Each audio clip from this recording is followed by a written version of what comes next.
Bienvenue sur le podcast Les Apprentis Lecteurs Le Trône de Fer, le podcast lecture du Trône de Fer ou A Song of Ice and Fire sans spoiler. Aujourd'hui, nous nous retrouvons pour le chapitre 69, soit le 9e chapitre de Tyrion, toujours accompagné de mon collègue. Toujours là. Je ne me présente plus, Guillaume, bien sûr. Donc, Guillaume, est-ce que tu pourrais commencer le résumé de ce chapitre ? Ouais. Alors, dans ce chapitre, on retrouve Tyrion à l'auberge du Carrefour, en compagnie de son père Tywin et de ses bannerets. Et Tywin découvre la nouvelle concernant son fils Jaime, qui a été capturé par Robb à Vif Zeg. Et la situation pour l'armée Lannister, en fait, elle est pas simple du tout. Ils ont plus Ned comme otage, ils sont encerclés de toutes parts par des ennemis. Tywin informe même que que Renly Baratheon a épousé Margaery Tyrell et s'est autoproclamé roi dans le sud. Et c'est à ce moment-là que Tywin va décider de d'abord régler ses comptes avec Robb avant de s'occuper de Renly. Et pendant ce temps, et contre toute attente, en fait, il va confier la lourde tâche d'assurer la fonction de main du roi à Tyrion en son absence. Donc merci Guillaume pour ce résumé. Et donc commençons notre discussion autour de ce chapitre. Il commence par l'apitoiement de Tywin Lannister. « Il tienne mon fils !» répétait-il. Je m'imagine bien qu'il doit grave, tu vois, comme dans la série. Je trouve que Tywin dans la série, il est vraiment bien incarné. Et tu sais, je me rappelle encore la scène quand il fait « They have my son !» Et genre, en fait, il y a un silence autour. Tu sens que, je sais pas, il a tellement une présence que, en fait, tu le sens aussi dans ce chapitre que tout le monde s'était autour de lui, quoi. Ils tiennent mon fils. Donc, Guillaume, est-ce que tu peux rappeler quelles ont été les circonstances de la capture de Jaime ? Donc, initialement, en fait, Robb a divisé son armée en deux, une pour aller vers, je crois, longer la Verfure, quoi, un truc comme ça, et accueillir l'armée de Tywin mais tout ça c'était des fantassins, alors que la cavalerie, elle, traverse la Verfure au niveau des jumeaux et se dirige tout droit vers Vif Zeg. Et ils ont pris, je crois, ils ont surpris en gros. Ah oui, pendant ce temps, Jaime faisait un siège, en fait tenait un siège. Donc forcément, quand tu tiens un siège et que t'as une armée qui t'arrive dans le dos, c'est très compliqué de se retourner. Ouais. Et ils ont capturé Jaime là-bas. Exactement, Guillaume. L'ambiance était sombre et silencieuse au sein de l'auberge du Carrefour où il crêchait. Harry Swift se plaignait de la bêtise de Jaime d'avoir séparé son armée en trois et ainsi de s'être affaibli. Alors Guillaume, est-ce que tu as recherché dans les appendices qui était Harry Swift ? Ouais, c'est l'un des bannerets des seigneurs bannerets des Lannister, et il est décrit comme étant le beau-père de Kevan. Exactement. Donc il a fait marier sa fille, Dorna Swift, à Kevan Lannister, le petit frère de Tywin.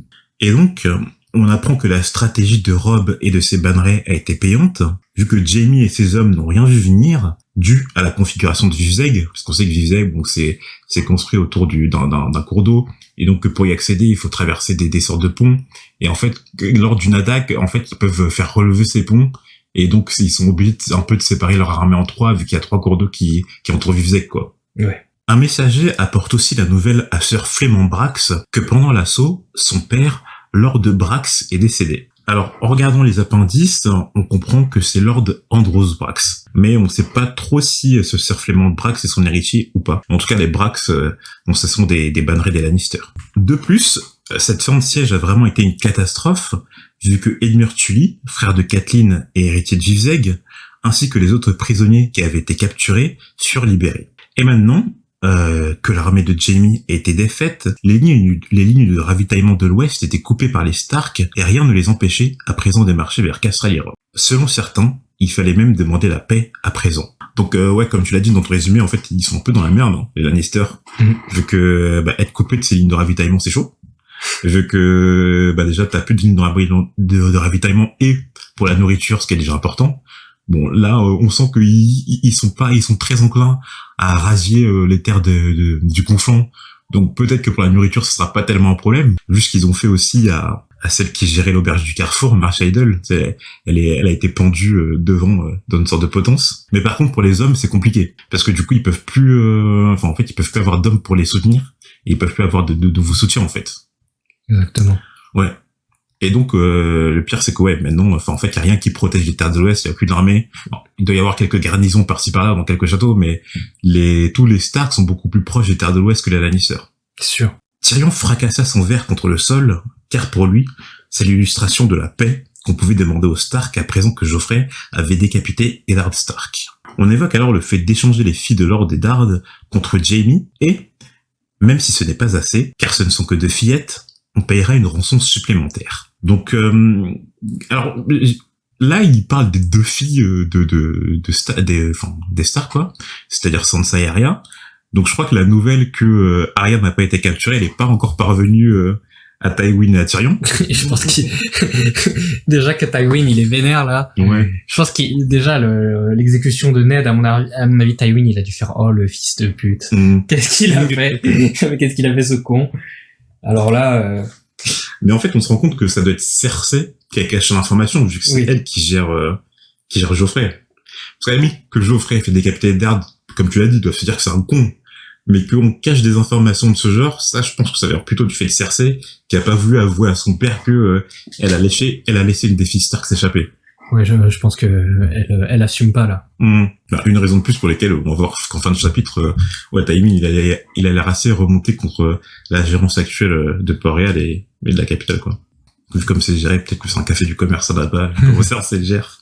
Mais du coup, oui, bon, du point de vue des Lannister, ce sera un très bon échange. Hein. Enfin, je veux dire, Arya et Sansa qui représentent rien contre Jaime Lannister, et qui est un membre de la garde royale, et qui est le premier fils de Tywin Lannister, et qui est le chevalier tu vois, le chevalier que tout le monde a l'air d'estimer. Bon, Arya et Sansa en comparaison, j'espère que la rançon supplémentaire elle sera conséquente, quoi. Tu m'étonnes. Dans le chapitre, on voit un camp belliqueux qui se dessine avec Adam Marfeu. Donc, alors on avait déjà vu le nom de Marfeu dans les appendices. Guillaume, est-ce que t'as noté où? C'est un Bannerey Stark, hein. Ouais, c'est un Bannerey Stark. Et on a... Stark, Lannister. Lannister, pardon. J'avoue, je répétais ce que tu disais. On a déjà vu le nom de Darlessa Marfeu, de Marfeu avec Darlessa Marfeu dans les appendices, vu que c'est la veuve de Tygett. Tygett Lannister. Donc Tygett Lannister, tu te rappelles c'est qui, Guillaume? C'était le second frère Lannister. Ouais. Le second frère de Tywin qui est mort de la vérole. Exactement. Et donc ce Adam Marfeu, c'est un chevalier au sein de la maison Lannister. Que dans son camp avec Adam Marfeu, il y a Kevan qui cherche à continuer la guerre, tandis que Sir Harry Swift et Lord Leo Leford cherchent plutôt la négociation avec les Stark. Tywin sort alors de son mutisme pour répéter encore une fois, ils tiennent mon fils. Donc tu sens qu'en fait, dans le chapitre, tu sens qu'il écoute toutes les conversations, mais que ça a que très peu d'importance pour lui, quoi. Tout ce qui lui importe vraiment, c'est que son fils a été capturé. Et en fait, dans ce chapitre, on essaye de comprendre la relation en tout cas les sentiments que porte Tywin envers ses fils. C'est-à-dire que t'as l'impression que l'héritage pour lui c'est quelque chose de très important. La transmission, le fait, voilà, la lignée. L'héritage, ouais. Mais qu'importe en fait, tu sens que voilà le long de Lannister c'est une marque pour lui. Même plus qu'une marque, c'est quand même c'est un symbole. Et le fait qu'on tienne le fils de Tywin, c'est toute une question de symbolisme en fait pour lui, d'image, de représentation. Après, qu'ils tiennent beaucoup à ses fils d'un point de vue sentimental, on sait pas. Mais en tout cas, le fait qu'on ait capturé le fils de Tywin Lannister, ça c'est quelque chose qui... problème, ça touche son honneur. Tywin demande alors à tous ses hommes de sortir, à l'exception de son autre fils, Tyrion, et de son frère Kevan Lannister. D'après Tywin, Tyrion a raison sur le fait que la paix est maintenant impossible avec la mort d'Eddard Stark.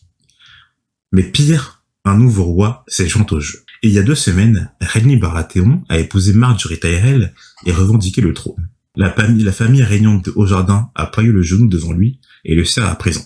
Donc bon, alors, Renly et Margaery, ça on en avait déjà parlé au cours de ce tome, mais c'était pas par rapport à la relation entre les deux, donc est-ce que tu peux rappeler le contexte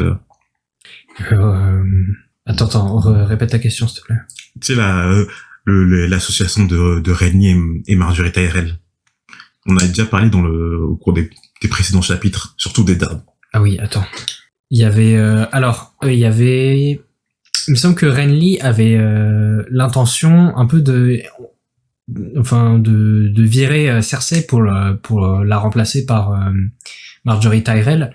Et il avait notamment essayé de voir si auprès de Ned si Margaery ressemblait à sa sœur. Lyanna, ouais. À Lyanna. Ça, ce à quoi Ned a répondu absolument pas. Ouais. Et donc en fait c'était lors de la conversation entre Varys et Illyrio Mopatis que Varys avait confirmé en fait que Renly complotait avec son frère, pas son frère, mais avec Loras Tyrell, donc le frère de Marjorie, pour c'est ça, on sait pas trop en fait, pour que, comme tu l'as dit, hein, faire virer Cersei qu'à la place Robert épouse Marjorie. Mais donc en fait, à ce point-là, on se rend compte que c'est peut-être un peu plus profond, et qu'en fait, ça se trouve que Renly complote vraiment avec la famille Tyrell depuis le début, quoi. Ça se trouve même avec le père, hein, Lord Mace Tyrell.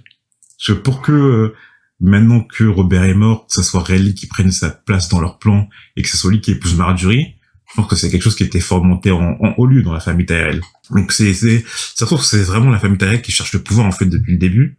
Et donc Robert était indéboulonnable, donc il fallait bien passer par lui. Mais maintenant que Robert n'est plus et que voilà, une guerre se prépare, on sent que s'ils peuvent être directement s'ils peuvent être directement dans une famille royale, en tout cas dans une famille qui se prétend royale, ils se viennent pas, quoi. Tyrion, comme le lecteur, peut se poser la question de la légitimité des revendications de Renly et de la position de Stannis, vu que Renly n'est que le cadet et Stannis l'aîné. Tywin voit en Stannis un homme très dangereux et écoute attentivement les récits de Varys, que Stannis construit actuellement une flotte et qu'il a fait venir d'Asshai un ensorceleur d'ombre. Alors premièrement, c'est vrai que Renly, ses prétentions elles viennent d'où, ça on sait rien.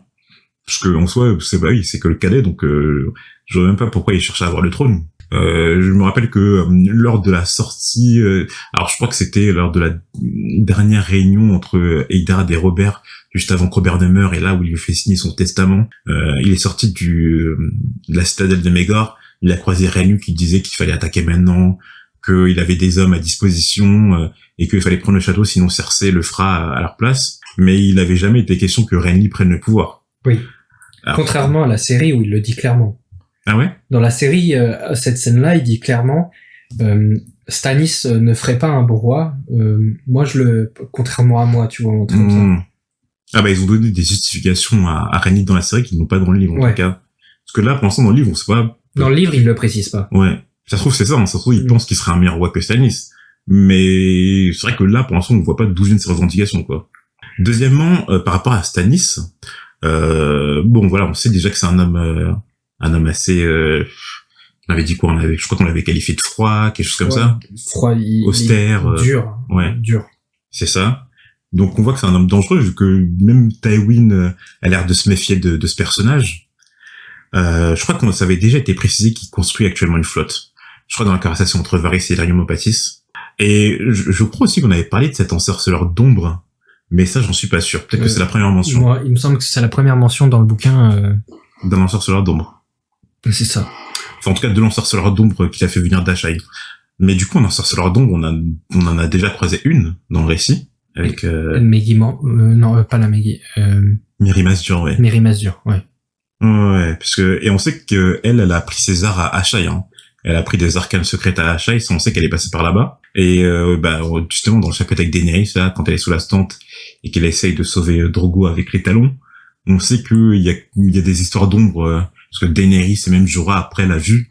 Et je me rappelle que Daenerys, on en a déjà parlé, mais elle a vu un loup. Voilà, un loup et je crois un homme dans des flammes, un homme qui était dans des flammes.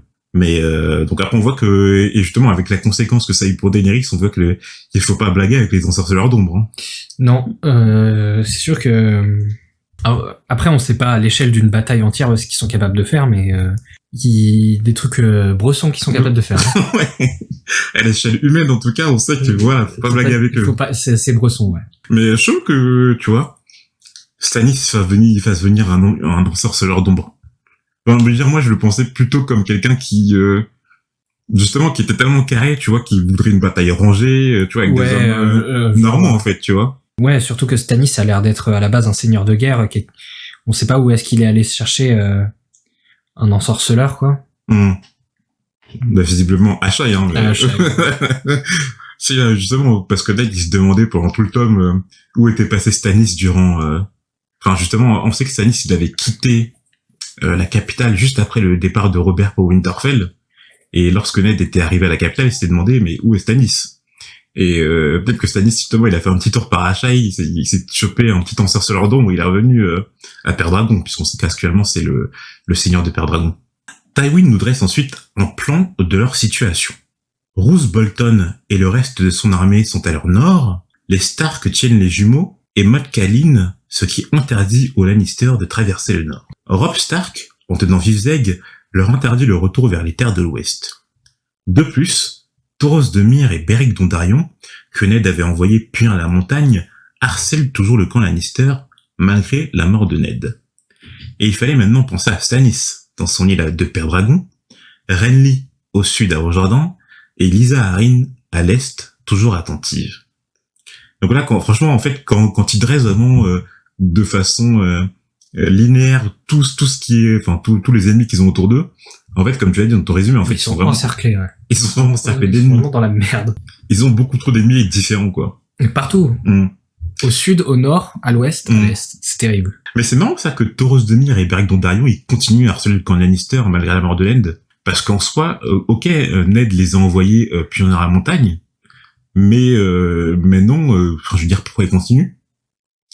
Parce que vu que Ned est mort et que Joffrey est sur le trône, bon ils ont plus aucune raison, et en plus il n'y avait pas de greffe personnelle envers la montagne, tu vois. Alors peut-être que les griffes sont venues pendant que entre le moment où Ned les a envoyés et la mort de Ned. Mais là, ils ont plus aucune raison, en tout cas légitime, ou en tout cas de raison royale de continuer. Ouais, c'est sûr. Ouais, bah, ça veut dire qu'ils obéissent plus qu'à eux-mêmes, visiblement. Ouais. Alors qu'en plus, ils ont Thoros de Myr, non, parce qu'on voit qu'il vient de Myr, à son nom. Mais Beric Dondarrion, c'est un seigneur des terres de l'orage, hein. Donc il a un fief sur lequel il doit retourner régner, peut-être. Là, il est parti comme ça, mais il faudrait peut-être revenir dans son fief, maintenant que il risque de se faire replier de ses titres, hein, par Joffrey. Tywin décide alors de partir pour Harrenhal, par peur de se retrouver coincé entre plusieurs armées. On savait déjà que les Lannister avaient pris Harrenhal, et que Lady Shelawent, la maîtresse des lieux, avait dû se rendre. Joffrey, en remerciement des actions de Janos Flint, le commandant du guet, lors de la capture de Ned Stark, l'avait alors anobli et conféré à Harrenhal. Et donc ça, tu sens que Tywin, il dit non mais Janos Flint c'est qui? Je veux dire, pourquoi tu lui donnes tes terres? Oui, genre en mode c'est qui? D'où il sort lui? Qu'est-ce que tu me casses les couilles avec Janos Flint? Il dit Janos Flint, il est bien gentil là, mais pas rendre tes terres. Hein. Quand même du commun comme ça. Janos Flint, who? Mais en fait, quand on regarde la carte, ok. Tywin a peur de se faire encercler, donc il va rejoindre Harrenhal. Mais quand tu vois Harrenhal, en fait, c'est en plein milieu du conflit, genre. Mais oui, mais c'est à la croisée, c'est exactement, c'est ultra stratégique comme point. Ouais. Bah, avant que toutes les forces qui les entourent se réunissent pour aller les encercler vraiment. Après, on sait que Harrenhal, c'est une grande forteresse. Voilà, on sait ce qui s'est passé lors de la conquête d'Aegon. Mais, franchement, est-ce que ça me paraît d'être, enfin, tu sens que c'est vraiment forcé, quoi. Tu sens que s'il avait le choix, il irait pas à Harrenhal, hein. Non, parce que comme c'est vraiment au centre, quoi. Donc, je veux dire, les Stark qui peuvent venir du sud, t'as Roose Bolton qui traîne toujours dans le coin, t'as Thoros de Myr avec Beric Dondarrion et leur bande qui sont un peu partout dans le conflant. Je veux dire, les Arryn, elle peut toujours envoyer son armée, à un moment ou à un autre, tu vois. Moi, Hanno, ça me paraît pas être très, très, très stratégique comme endroit. Après, Après, ça se garde bien, hein. Enfin, c'est censé être l'une des plus... Ouais, une des plus grandes forteresses de Westeros. Kevan s'étonne car mais d'ailleurs, ouais, c'est ce que voilà, justement, c'est ce que j'ai noté après. Kevan s'étonne car Harrenhal est un endroit lugubre, maléfique, dont certains disent maudit. Donc, on sait juste que, lors de la conquête d'Aegon, Harrenhal a été incendié et, deuxièmement que, Shelawent on sait que c'est la dernière de sa lignée. Du pourquoi ça se trouve c'est quelque chose d'assez maudit dans le sens où peut-être que c'est pas facile de régner là-dedans, peut-être que vraiment peut-être qu'il y a quelque chose de mystique lors de la conquête et comme Harrenhal a été incendié par les dragons d'Aegon, peut-être que tu vois il y a quelque chose qui s'est passé là-bas et que voilà. Mais déjà je trouve que c'est pas un endroit ouf en termes d'emplacement, mais en plus le lieu en lui-même il a pas l'air ouf non plus quoi. Mais à mon avis c'est pas le genre de truc dont Tywin se soucie. Les superstitions et les malédictions, à mon avis, c'est pas son problème. C'est pas son problème. Malédiction, enchantement, rien à foutre. Tywin décide d'y envoyer la montagne, ainsi que Varch et Èvre. Alors, par rapport à Varch et Èvre, en fait, dans le texte, c'est marqué Vargo Haute. Son nom original, c'est Vargo Haute. Et donc, dans le texte, normalement, parce que ça n'a pas encore été traduit, pas pour l'instant, mais en tout cas, dans ce premier tome, il s'appelle Vargo Haute. Plus tard, il va être traduit par Varchéèvre. D'accord. Pourquoi? Parce qu'en fait, on se rend compte, je sais pas, c'est pas tellement un spoil, mais on va se rendre compte plus tard qu'il y a un jeu de mots avec le mot chèvre. Donc en fait, ça fait Vargohoth, comme chèvre en anglais, c'est goat. Et comme ils se sont rendus compte plus tard qu'il allait avoir un jeu de mots avec chèvre, en fait, plus tard, il est remplacé par Varchèvre, tu vois. Ok. Donc retenez pas le nom de Vargohoth, mais retenez le nom de Varchèvre. D'ailleurs, il apparaît dans les appendices en plus. Ouais, il vient de la cité libre de Kohor. Exactement. C'est un mercenaire. Et donc il décide d'envoyer la montagne, Varchéèvre et sœur Armorilork. Et alors, t'as noté par rapport à Armorilork dans les appendices? C'est Seigneur Bannerel Lannister. Ouais, alors c'est pas un seigneur. Ouais, mais c'est un Bannerel. Ouais, c'est un chevalier Bannerel. C'est un chevalier, ouais. Il les charge tous trois de brûler et de mettre à sang le conflent. Donc ouais, tu sens que bon, si comme Tywin il peut pas revenir dans l'Ouest, il va se dire bon bah tant qu'on est là, voilà, on va faire des bonnes actions quoi. Lorsque Kevan fut parti transmettre les ordres et que Tyrion se retrouva seul à seul avec Tywin, notre nain préféré eut la surprise d'entendre par son père qu'il irait à Port-Réal. Et ce pourquoi?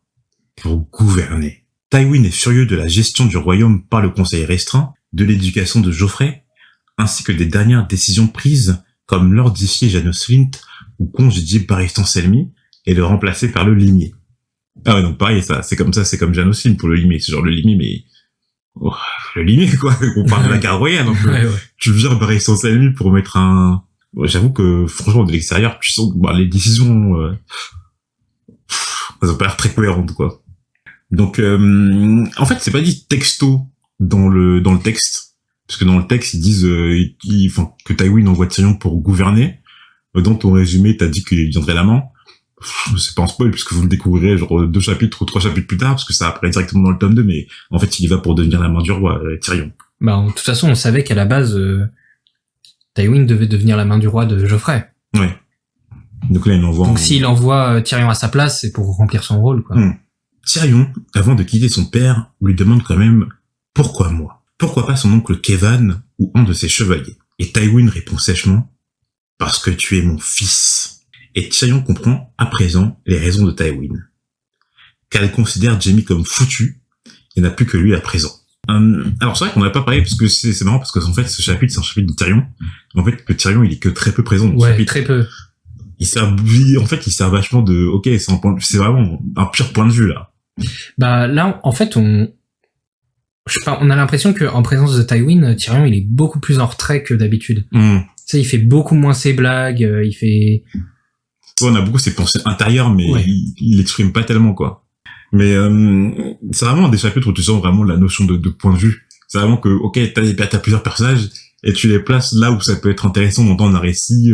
Ok, il faut que quelqu'un forcément entende ce qui se passe par rapport au clan Lannister, que quelqu'un entende ce qui se passe par rapport au clan Stark, que quelqu'un... Tu sais, je prends en parler au tout début. Je rappelle quand Jon il est parti à la garde de nuit, que je disais que là ça commence à prendre sens, la notion de point de vue. Parce qu'avant, dans les premiers tomes, je crois dans les 7-8 premiers chapitres, c'était tous réunis à Winterfell, à part Daenerys. Et là, en fait, je crois que tous les points de vue sont à des endroits différents, là. Ouais. Si je dis pas de conneries, je crois qu'il y a quand même 8 points de vue, dans le tome. Et, bon, on enlève Ned, forcément, parce qu'il est mort. Mais, il y a Arya, Sansa, Sansa est à Port-Réal, parce qu'il faut un point de vue à Port-Réal. Arya est, on ne sait où d'ailleurs, pas l'état à Port-Réal, mais bon, elle est partie avec, comment il s'appelle le mec de la garde de nuit qui est venu la chercher là? Ah putain, comment il s'appelle J'ai oublié son nom. Mais bref, il est avec le mec de la garde de nuit, celui qui a prévenu Ned que Catelyn avait capturé Tyrion. T'as Jon qui est au mur, t'as Catelyn Catelyn elle a Vivzeg parce qu'il faut quelqu'un dans le camp des Stark, Tyrion il est là. Enfin ouais, ils sont tous, et t'as Daenerys qui est, voilà, où est Daenerys? Elle est dans son propre jeu. Dans son propre game. Et du coup, ouais, bon, alors, par rapport à, c'est vrai on n'a pas beaucoup parlé, mais tu vois, dans ce chapitre, il se dit beaucoup que, tu sais, il se dit beaucoup, ouais, mais il se dit beaucoup, c'est que maintenant que tu me considères comme ton fils. Genre, jamais de toute ma vie, tu m'as considéré autant que maintenant que Jaime est capturé, quoi. Bah, surtout que, on sent que, quelque part, je sais pas, Tywin, il a pas beaucoup de respect pour Tyrion, mais il reconnaît quand même que... Je trouve qu'il a pas beaucoup de respect. Ouais. Je pense déjà pour le... Oui, en fait, oui, t'as raison. En fait, j'aurais dit plutôt de l'estime. Mais je pense que... En termes de respect, c'est mort, mais il sait de quoi est capable Tyrion. Ouais, il connaît ses qualités. Et donc, que même s'il a pas de respect pour lui, ça le dérange pas de l'utiliser, quoi. Genre, il reconnaît qu'il est utile. Ouais. Et donc, je pense que il aurait pas confié avec autant d'aisance la qualité de main du roi. Je pense que même Jaime, il aurait pas laissé en indépendance Jaime. Tu sais, il aurait peut-être laissé Jaime être main du roi, mais il aurait voulu quand même, je sais pas, diriger, dire à Jaime ce qu'il devait faire. Ouais, tu penses qu'il reconnaît tellement les qualités de Tyrion, enfin, je veux dire son intelligence. Parce que là, visiblement, je pense qu'il va pas commander à Tyrion. Quoi faire. Il fait confiance pour la gestion. Je pense pas qu'il fait confiance, mais il sait que Tyrion va savoir bien gérer le royaume, quoi. Ouais. Sur ce point-là, il sait qu'il en est capable. Mais après, est-ce que tu vois, parce qu'il y a quand même deux choses, c'est que il lui dit quand même droit dans les yeux, parce que t'es mon fils. Et il l'envoie, enfin, il lui confie quand même cette position qui est, la position la plus haute du royaume après celle du roi. Ouais, mais je sais pas s'il voulait lui dire ça juste pour le motiver un peu, tu vois. Ah, tu penses? Pour moi, la vraie raison de Tywin, c'est parce que t'en es capable. C'est pas parce que t'es mon fils, parce que t'en es capable. Et peut-être, mais quand même, tu vois. Et plus parce que t'es mon fils, parce que t'es mon sang et que t'as le nom Lannister et le respect qui va avec des gens. Pas parce que t'es mon fils, parce que je tiens à toi, tu vois, ou je sais pas quoi. Ah ouais. C'est parce que après ça pourrait être aussi Kevin, tu vois. Kevin Lannister, c'est quand même. Mais il a plus confiance. Mais je suppose qu'il a plus confiance en l'intellect de Tyrion que dans celui de Kevin. Mais faut pas oublier que Tywin, il a déjà été main du roi. Hein. Oui. Ça, on le sait déjà. Ça, on sait. Il a été main du roi des Targaryen. Et d'ailleurs, il a arrivé une mésaventure au justicier du roi, Sir Ilyn Payne. Je crois que ça a été dit que, en fait, il s'était fait couper la langue parce que un jour, Aerys l'avait chopé à dire que en fait c'était Tywin qui gérait, oui, bien qu'Aerys était le roi, c'était Tywin qui dirigeait le royaume. Et c'est à cause de ça qu'il s'était fait couper la langue par Aerys. D'ailleurs, on avait eu un problème au niveau des dates par rapport à ça, tu sais. Je crois qu'on a dit que s'était fait couper la langue il y a je sais plus combien d'années. Ouais, en fait, c'était un peu bizarre. Ouais. Et en fait, ça correspondait juste à la fin de la rébellion de Robert ou quelque chose comme ça, alors que Tywin n'était plus la main du roi à cette période-là. Enfin bref. Avant de se quitter, Tywin glisse à Tyrion. D'ailleurs, tu n'emmènes pas ta pute à la cour. Un ordre que Tyrion, en conclusion de ce chapitre, ne semble pas vouloir écouter. Donc, d'ailleurs, pourquoi Tywin lui dit ça? Je pense qu'il a peur que, je sais pas, est-ce qu'il a peur que Tyrion ait des distractions qui l'empêchent de bien faire son travail ou parce qu'il veut le priver de bonheur? Et, non, peut-être on sait pourquoi, c'est à cause de, tu sais, de l'histoire qu'il y a eu avec cette fameuse Tisha. Tu sais, Oui. La prostituée, Oui, la prostituée de Tyrion. Exactement. Oui. C'est ce que lui avait offert, Jaime pour son anniversaire. pour faire de lui un homme. Putain, le pire cadeau, quoi.